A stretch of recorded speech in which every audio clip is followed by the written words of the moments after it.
এক শিক্ষকের বিরুদ্ধে ধর্ষণের অভিযোগ তুলে নরেন্দ্রপুরের স্কুলে ঢুকে সহকারী শিক্ষক শিক্ষিকাদের মারধর ও ভাঙচুরের ঘটনায় রিপোর্ট তলব করছেন রাজ্যের শিক্ষামন্ত্রী ব্রাত্য বসু।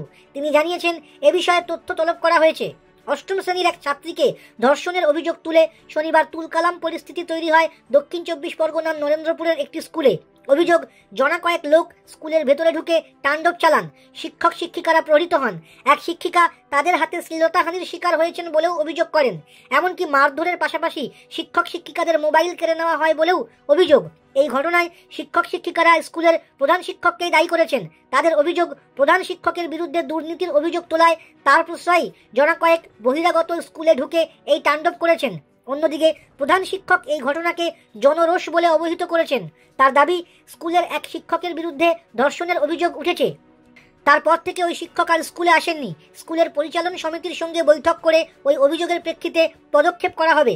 তবে স্কুলের শিক্ষক শিক্ষিকাদের হেনস্থার অভিযোগ নিয়ে তার কাছে কোনো তথ্য নেই বলে দাবি করেন প্রধান শিক্ষক।